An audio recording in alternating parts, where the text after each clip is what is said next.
السلام علیکم ورحمۃ اللہ تعالی وبرکاتہ۔ الحمد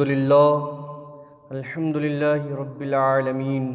والعاقبۃ للمتقین والصلاة والسلام علی سید الانبیاء والمرسلین وعلی آلہ واصحابہ اجمعین،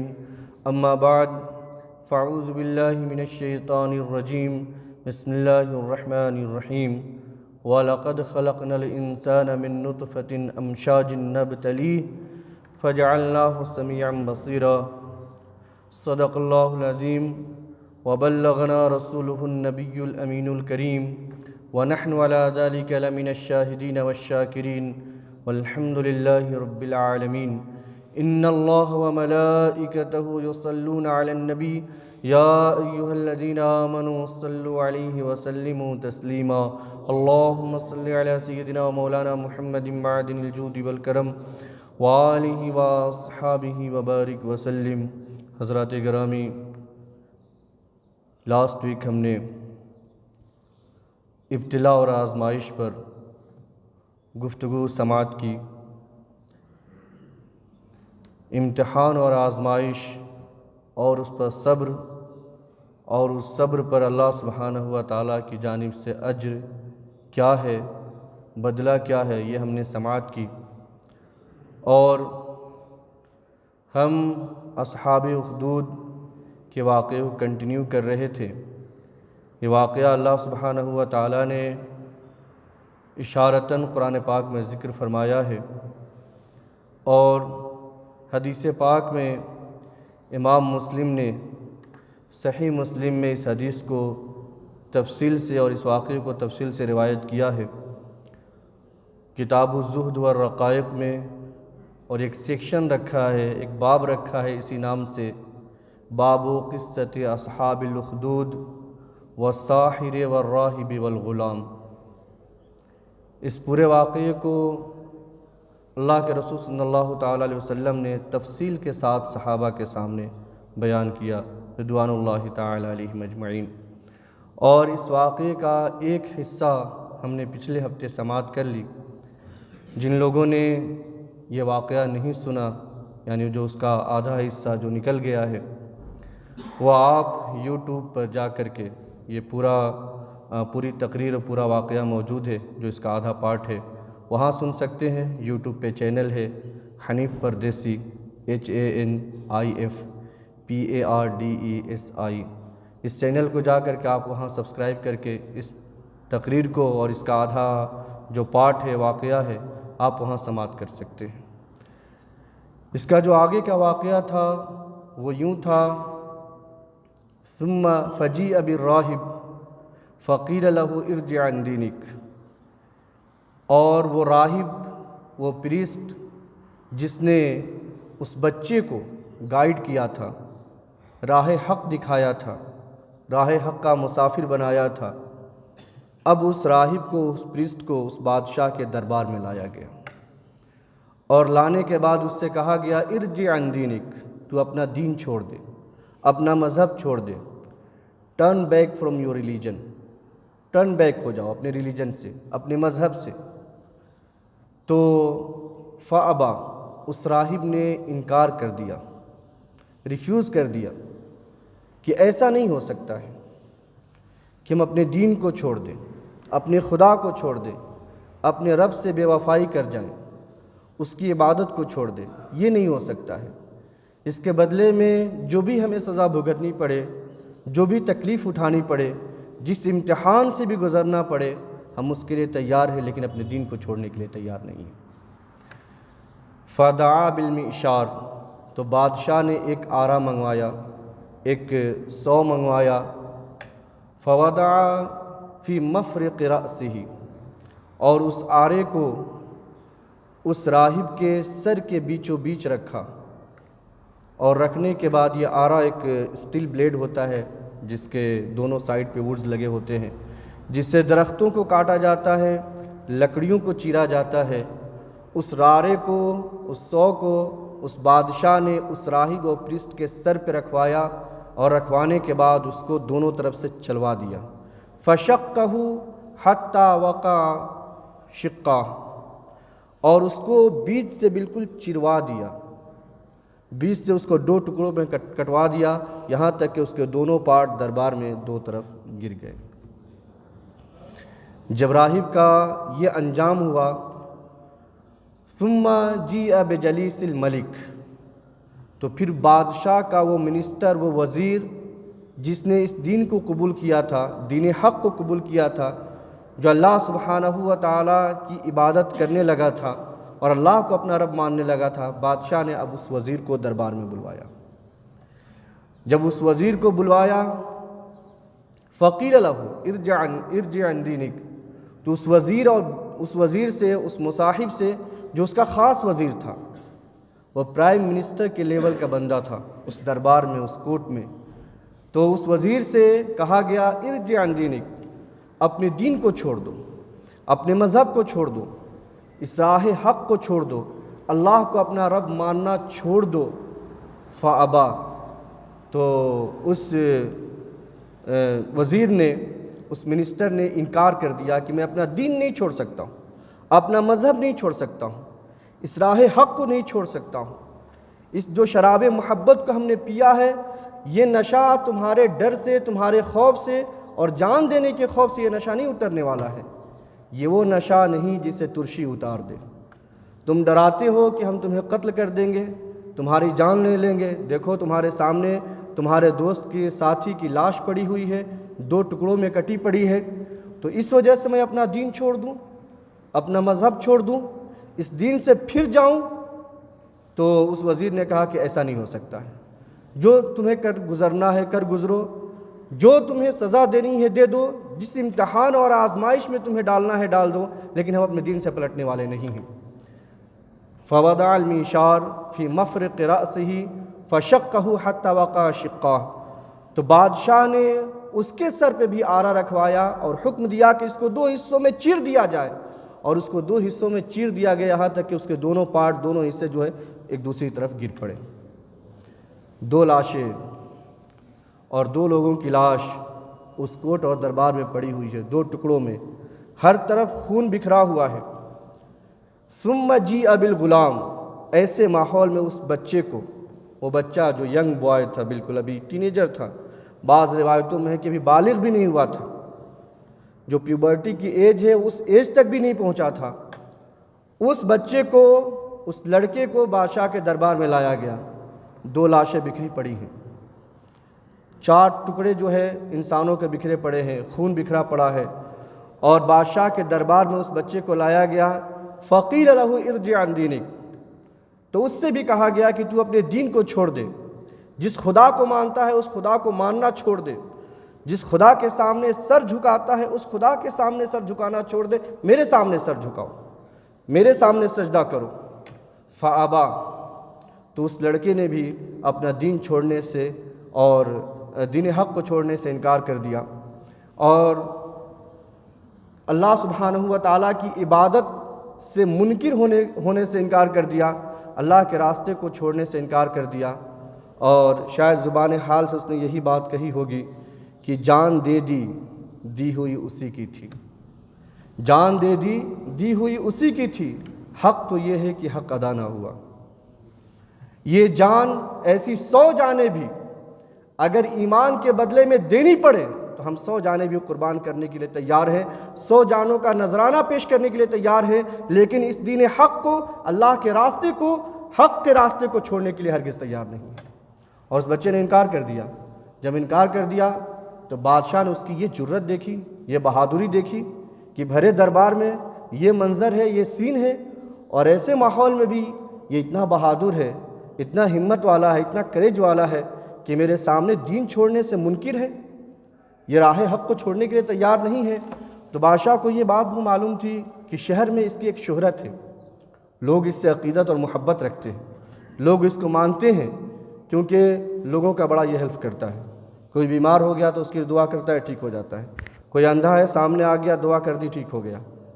کوئی کوڑھی ہے، جزام والا ہے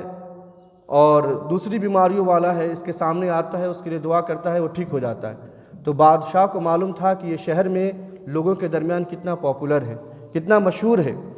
تو اس نے شاید یہ خیال کیا کہ اگر دربار میں نے اس کو قتل کیا تو لوگ میرے خلاف کھڑے ہو جائیں گے، میرے اگینسٹ ہو جائیں گے، میرے خلاف بغاوت کر دیں گے۔ تو بادشاہ نے ایک دوسرا طریقہ اختیار کیا، اور جب بچے نے انکار کیا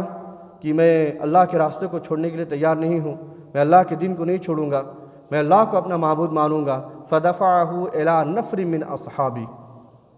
وقال اذهبوا به الى جبل كذا وكذا فاذهبوا به فصعدوا به الجبل حتى بلغتم ذروته فإن رجع عن دينه وإلا فاطرحوه۔ تو بادشاہ نے اس بچے کو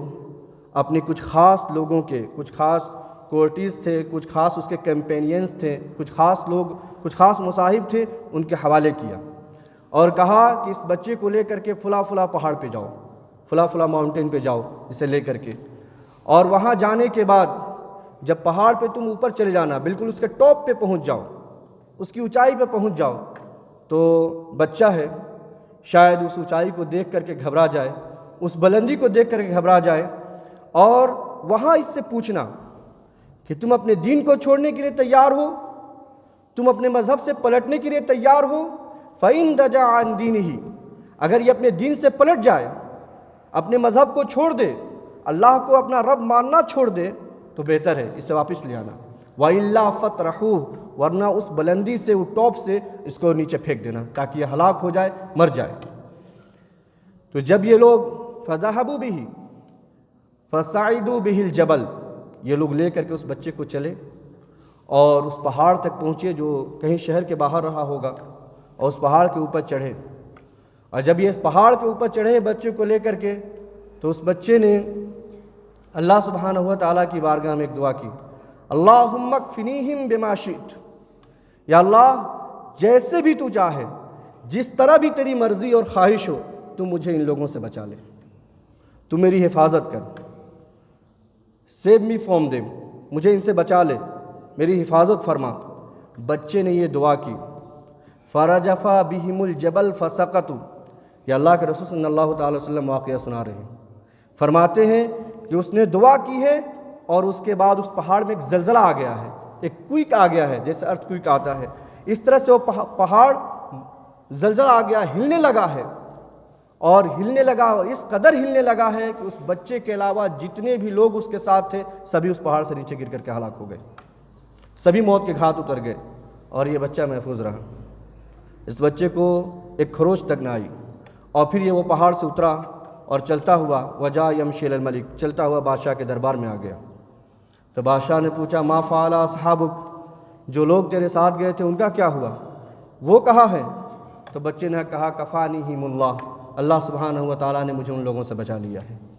میری حفاظت کی ہے۔ اگر ہم لوگ ہوتے تو دیکھیں، اگر جان بچ جاتی تو ہم کہتے کہ چھوڑو اس شہر کو، چھوڑو اس ملک اور اس علاقے کو، اس ایریے کو، ہم کہیں اس علاقے اور اس ملک میں چلتے ہیں جہاں ہماری جان بچی رہے، ہمارا گھر بچا رہے، ہماری جان مال کی حفاظت، ہم اس شہر کی طرف اب جو ہے مائیگریٹ کر جاتے ہیں، ہجرت کر جاتے ہیں۔ لیکن یہ اہل حق ہیں، یہ کبھی بھی میدان کو چھوڑ کے بھاگتے نہیں ہیں، انہیں تو ہر جگہ حق کا سورج اجالنا ہے، لوگوں تک حق کی روشنی پہنچانی ہے، حق کا نور جو ہے وہ لوگوں تک پہنچانا ہے، اور لوگوں کو راہ راست کی طرف لے آنا ہے، لوگوں کو گائیڈ کرنا ہے۔ یہ کبھی میدان چھوڑ کے نہیں بھاگتے، یا اپنی جان کی پرواہ نہیں کرتے۔ بچہ چلتا ہوا بادشاہ کے دربار میں آیا، جب یہ بات ہو گئی فدفعہ الی نفر من اصحابی، دوبارہ اس بادشاہ نے اس بچے کو اپنے ایک اور گروپ کے حوالے کیا اور کہا فاذهبوا به فاحملوه فی قرقور، اس کو لے کر کے جاؤ اور ایک بوٹ میں اسے سوار کرو، ایک کشتی میں اسے سوار کرو، فتوسطوا به البحر فإن رجع عن دینه وإلا فاقذفوه، کہا کہ اسے ایک بوٹ میں سوار کرو اور سمندر کے بیچ میں لے کے جاؤ، اوشن کے بیچ میں لے کے جاؤ، اور جب سمندر کے بیچ میں پہنچنا اس سے پوچھنا کہ تم اپنے دین کو چھوڑنے کے لیے تیار ہو، تم اپنے مذہب کو چھوڑنے کے لیے تیار ہو، اگر یہ تیار ہے تو واپس لے آنا، اور اگر نہیں تیار ہو تو بیچوں بیچ سمندر میں اسے ڈبو دینا، سمندر کے بیچ ڈال دینا۔ جب یہ لوگ لے کے اسے گئے ہیں اور سمندر کے بیچوں بیچ پہنچے ہیں، بچے نے پھر دوبارہ سے وہی دعا کی، اللہم اکفنیہم بما شئت، اللہم اکفنیہم بما شئت، یا اللہ تو جس طرح چاہے مجھے ان سے بچا لے، میری حفاظت کر۔ فانکفات بہم السفینہ فغرقوا، تو وہ کشتی پلٹ گئی، بیچوں بیچ سمندر کے بیچوں بیچ وہ کشتی پلٹ گئی، اور کشتی میں جتنے لوگ سوار تھے وہ سب کے سب ڈوب گئے، غرق ہو گئے، سوائے اس بچے کو۔ یہ بچہ دوبارہ سے چلتا ہوا پھر سے بادشاہ کے ہاں آ گیا۔ بادشاہ نے پوچھا کہ کیا ہوا، تیرے ساتھی کہاں ہیں؟ تو اس نے کہا کہ وہ سب کے سب ہلاک ہوئے، کفانہم اللہ، اللہ نے مجھے بچا لیا ہے ان سے، اللہ نے میری حفاظت کی ہے۔ اب بچہ کہتا ہے فقال الملک انک لست بقاتل حتی تفعل ما آمرک به، فقال الملک ما ہوا، فقال تجمع الناس فی صعید واحد وتسلبنی علی جزع وخذ سہما من کنانتی ودع فی کبد القوس ثم ارمنی ان فعلت ذلك فاذا فعلت ذلك قتلتنی۔ اب وہ بچہ بتاتا ہے کہ دیکھو تم مجھے ہرگز قتل نہیں کر سکتے ہو، تم مجھے مار نہیں سکتے ہو، ہاں ایک طریقہ ہے، اگر تم میری بات مانو، میرا حکم مانو، میری بات پہ عمل کرو تو تم مجھے قتل کر سکتے ہو۔ تو بادشاہ نے کہا مرتا کیا نہیں کرتا، بتاؤ کیا طریقہ ہے۔ تو بچہ کہتا ہے کہ تم مجھے قتل کرنے سے پہلے اس شہر کے سب سے بڑے میدان میں تمام لوگوں کو جمع کرو، تجمع الناس فی صعید واحد، لوگوں کے کھلے میدان میں شہر کے تمام لوگوں کو جمع کرو، اور مجھے ایک ٹری کے ٹرنک پر مجھے تم سولی دینے کے لیے لٹکا دو، ہینگ کر دو، ٹانگ دو، اس کے بعد میرے ترکش سے ایک تیر نکالو، اور تیر نکالنے کے بعد تم یہ کہو بسم اللہ رب الغلام، بسم اللہ رب الغلام، اللہ کے نام سے جو اس بچے کا رب ہے، خدا ہے، اس کے نام سے، اور یہ کر کے تم مجھ پر تیر چلاؤ، جب مجھ پر تیر چلاؤ گے میں اس تیر سے قتل کر دیا جاؤں گا، میں شہید ہو جاؤں گا۔ بادشاہ نے کہا جمع الناس فی صعید واحد، بادشاہ نے تمام لوگوں کو ایک میدان میں جمع کیا، جمع کرنے کے بعد ایک ٹرنک پر وصلبہ علی جزع، ایک ٹرنک پر اس کو لٹکایا، ٹانگا، ہینگ کیا، اور اس کے بعد واخذ سہما من کنانتہ، اس کے ترکش سے ایک تیر لیا، اور تیر لینے کے بعد وقال بسم اللہ رب الغلام ورماہ فوقع فی صدغہ فوضع یدہ فی صدغہ فی موضع السہم فمات۔ تو اس نے تیر چلائی، وہ تیر آ کے اسے کنپٹی میں لگنے کے بعد بچے نے اپنا ہاتھ جو ہے اس جگہ پہ رکھا جہاں تیر لگا ہوا تھا، اور ہاتھ رکھتے ہی وہ بچہ شہید ہو گیا، قتل ہو گیا۔ اب ایک سوال پیدا ہوتا ہے کہ بچے کو اپنی جان بچانی چاہیے تھی، وہ سیکریسی، وہ راز کی بات اس نے بادشاہ کو کیوں بتائی جس کی وجہ سے اس کی جان گئی، وہ قتل کر دیا گیا، اس سے اپنی جان بچانی چاہیے تھی۔ لیکن آپ دیکھیں اس کے آگے کا منظر کیا ہے، بچہ جیسے ہی شہید ہوا، جیسے ہی اس کو موت آئی، میدان میں جتنے لوگ تھے، حدیث پاک میں ہے، سبھی بیک آواز پکار اٹھے آمنا برب الغلام، آمنا برب الغلام، آمنا برب الغلام، ہم اس بچے کے رب پر ایمان لے آتے ہیں، ہم اس بچے کے رب کو اپنا رب مانتے ہیں، اس بچے کو دین کو اپنا دین مانتے ہیں، ہم اس بچے کے دین کو قبول کرتے ہیں۔ جیسے ہی اس بچے کی شہادت ہوئی، جیسے ہی اس بچے کی موت ہوئی، آپ دیکھیں پورا کا پورا شہر بیک وقت اسلام کے دامن میں آ گیا، بیک وقت اللہ سبحانہ و تعالیٰ کے دین کو قبول کر لیا، اور بیک وقت سب نے جو اس زمانے کے نبی تھے حضرت عیسیٰ علیہ السلام، ان کا دین چل رہا تھا، ان کے دین کو قبول کر لیا سبھی نے۔ تو کبھی کبھی اہل حق اپنی جان قربان کرتے ہیں، لیکن اس سے بڑا فائدہ ہوتا ہے۔ دیکھیں اس بچے نے اپنی جان دی، پورے شہر کو جہنم کی آگ سے بچا لیا۔ کچھ لوگ کہتے ہیں نا امام حسین رضی اللہ تعالیٰ عنہ کو مکہ اور مدینہ میں ہونا چاہیے، کربلا کیوں گئے، کربلا میں اپنی جان کیوں دی؟ اس بچے نے یہاں جان دے کر کے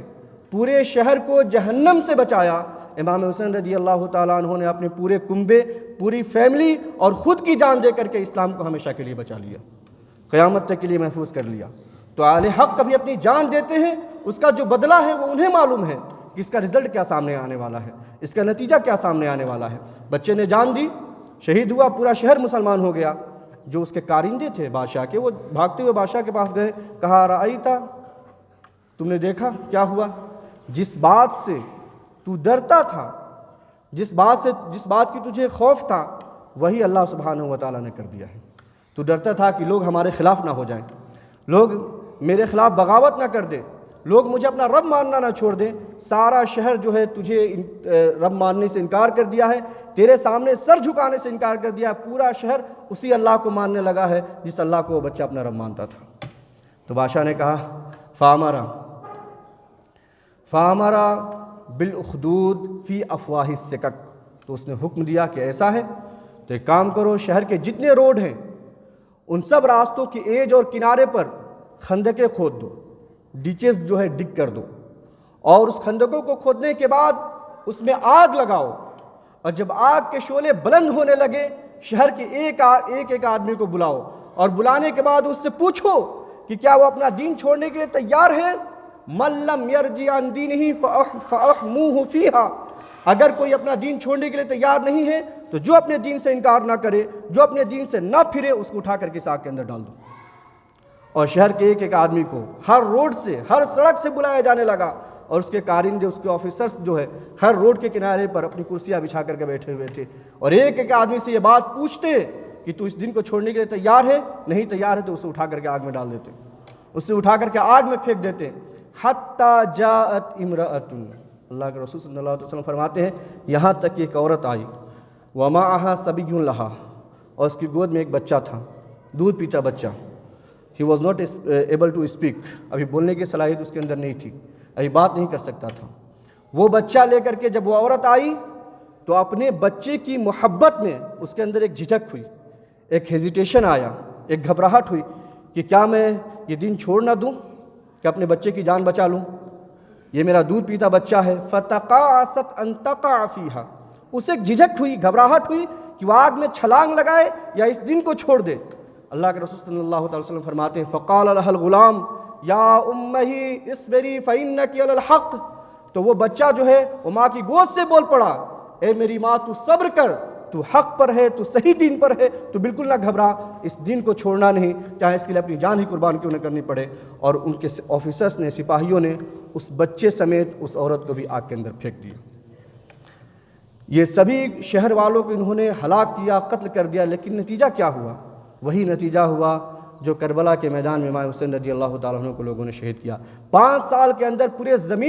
روئے زمین پر کہیں بھی کوئی یزیدی نہ بچا، اور وہاں اللہ سبحانہ و تعالیٰ نے یوں بدلہ لیا کہ جتنے اس کے آفیسرز بیٹھے تھے، جتنے لوگ بیٹھے ہوئے تھے، وہ آگ اس خندق سے نکل کر آئی اور سب کو جلا کر کے خاک کر دیا،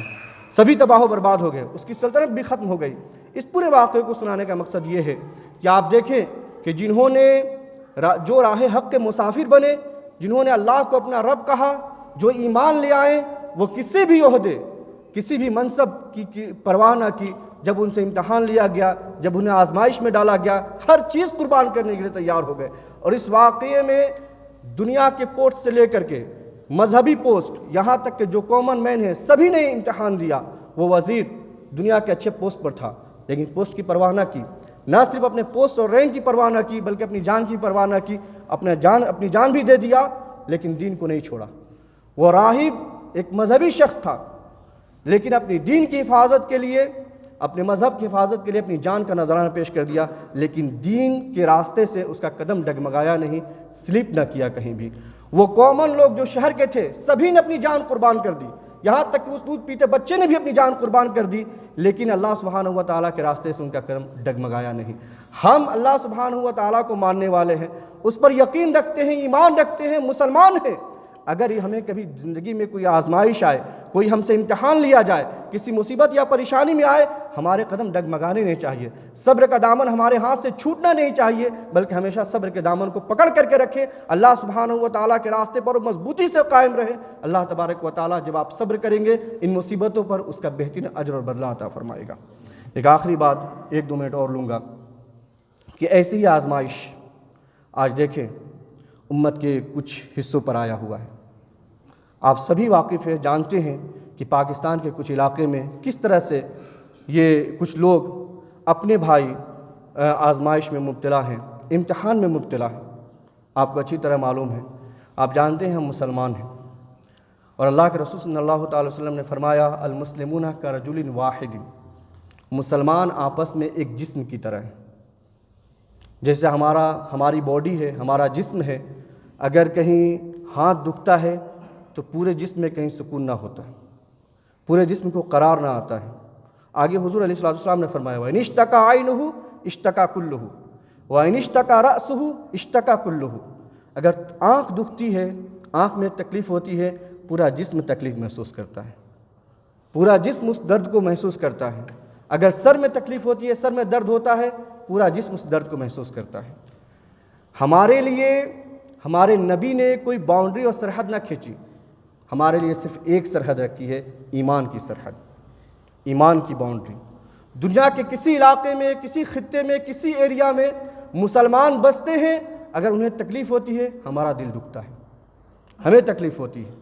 وہ ہمارے جسم کے ایک باڈی پارٹس کی طرح ہے، ہمارے جسم کے عضو کی طرح ہے، اگر کسی کو کہیں تکلیف ہوتی ہے ہمیں تکلیف ہوتی ہے۔ اور حضور علیہ الصلوۃ والسلام نے فرمایا المؤمن للمؤمن کالبنیان، ایک مسلمان کے لیے عمارت کی طرح ہے، عمارت کا ہر حصہ ایک دوسرے کو مضبوط کر کے رکھتا ہے، باندھ کر کے رکھتا ہے، دوسرے کو مضبوط کرتا ہے، اسٹرینتھ کرتا ہے۔ تو آج وقت آیا ہے کہ اللہ سبحانہ و تعالیٰ نے ہمیں یہاں عافیت و سکون میں رکھا ہے، اور جو بھائی ہمارے پریشانی میں ہیں، مصیبت میں ہیں، آزمائش میں ہیں، امتحان میں ہیں، ہمیں اللہ تبارک و تعالیٰ نے جو دیا ہے، جن چیزوں سے بھی نوازا ہے، جتنا ہم سے ہو سکتا ہے ہم دل کھول کر کے ان کی مدد کریں، ان کی ہیلپ کریں۔ دیکھیں اللہ سبحانہ و تعالیٰ نے قرآن فرمایا فَلَقْتَحَمَ الْعَقَبَةَ وَمَا أَدْرَاكَ مَا الْعَقَبَةُ فَكُّ رَقَبَةٍ أَوْ إِطْعَامٌ فِي يَوْمٍ ذِي مَسْغَبَةٍ يَتِيمًا ذَا مَقْرَبَةٍ أَوْ مِسْكِينًا ذَا مَتْرَبَةٍ۔ اللہ سبحانہ و تعالیٰ نے تمہیں بے شمار نعمتیں عطا کی ہیں، تو ان نعمتوں کے بدلے میں تم گھاٹی میں چھلانگ کیوں نہ لگا دیے؟ گھاٹی میں تم نے چھلانگ کیوں نہ لگا دی؟ یعنی گھاٹی جو بہت دشوار راستہ ہوتا ہے پہاڑوں کے درمیان، اللہ تبارک و تعالیٰ فرماتا ہے بنا سوچے سمجھے تم نے اس گھاٹی میں چھلانگ کیوں نہ لگائی؟ ہم نے اتنی نعمتیں دی ہے۔ تو اللہ فرماتا ہے تمہیں معلوم ہے وہ گھاٹی کیا ہے؟ تو اللہ فرماتا ہے فک و رقبہ، اپنے بھائی کی گردن آزاد کرنا، کوئی قید میں ہے اس سے رہائی دے دینا، کوئی قرض میں مبتلا ہے اس کے قرض کو ادا کر دینا، او اطعام فی یوم ذی مسغبہ، یا جب لوگ بھوکے ہوں، جب کرائسس میں ہو اس وقت ان کے لیے کھانا مہیا کرنا، ان کے کھانے کا انتظام کرنا، یہ گھاٹی میں چھلانگ لگانا ہے۔ یتیماً ذا مقربہ، یاد رشتہ دار یتیم جو ہیں ان کے لیے ان کے رہنے کا اور کھانے پینے کا انتظام کرنا، یہ گھاٹی میں چھلانگ لگانا ہے۔ اور مسکیناً ذا متربہ، یا ایسے غریب مسکین جو ڈسٹ پر، زمین پر لیٹ کر کے زندگی گزارنے والے ہیں، ان کے لیے انتظام کرنا، اللہ سبحانہ و تعالیٰ فرماتا ہے یہ گھاٹی میں چھلانگ لگانے کی طرح ہے۔ آج دیکھیں آپ کے بھائی، آپ کے مسلمان بھائی، آج حالت یہ ہے کہ ان کے سروں سے چھتیں ختم ہو گئی ہیں، چھتیں ضائع ہو گئی ہیں، ان کے گھر بہہ گئے ہیں، کسی کا باپ بچا ہے تو بیٹا نہیں بچا ہے، کسی کی ماں بچی ہے تو بیٹی نہیں بچی ہے۔ اللہ سبحانہ و تعالیٰ نے سخت امتحان لیا ہے اس امت سے۔ تو آج موقع ہے، وقت ہے کہ ہم یہاں عافیت و سکون میں ہیں، اللہ سبحانہ و تعالیٰ نے ہمیں عطا فرمایا ہے، ہم دل کھول کر کے ان کی مدد کریں، اور کم از کم اتنا تو ہو کہ ہم کم سے کم ان کے 10-20 لوگوں کے گھر ہی ان کے سروں پر چھت کھڑی کر دیں۔ اللہ سبحانہ و تعالیٰ ہماری چھتوں کی حفاظت کرے، ہماری چھتیں ہمارے سروں پر محفوظ رکھے۔ تو آپ سے جتنا ہو سکے میں آپ سے ریکویسٹ کرتا ہوں کہ کوئی بھی ایک شخص آپ میں سے ایسا نہ بچے جو اس میں کنٹریبیوٹ نہ کرے، جتنا ہو سکے، جتنی اس کی طاقت ہے اتنا ہی لا کر کے جمع کرے، لیکن ضرور کنٹریبیوٹ کرے۔ ہم نے ایک نمبر جو ہے سرکولیٹ کیا ہے اپنے گروپ میں، اور آپ ہم سے آ کر کے ڈائریکٹ بھی رابطہ کر سکتے ہیں، یہاں فنڈ جمع کیا جا رہا ہے، ریز کیا جا رہا ہے۔ انشاءاللہ تبارک و تعالیٰ 2 سے 3 دنوں کے اندر یہ ان علاقوں میں پہنچا دیا جائے گا۔ تو منڈے سے پہلے کوشش کریں جس سے جو ہو سکتا ہے وہ لا کر کے اپنے بھائیوں کے لیے جمع کریں، اور یہاں مسجد پر جمع کریں، اور انشاءاللہ تبارک و تعالیٰ جو مستحقین ہیں ان تک یہ فنڈ اور یہ پیسہ پہنچا دیا جائے گا۔ اللہ سبحانہ و تعالیٰ ہم سب کی کوششوں کو قبول فرمائے، اور اللہ تبارک و تعالیٰ ہم سب کی جان مال، عزت و آبرو کی حفاظت فرمائے۔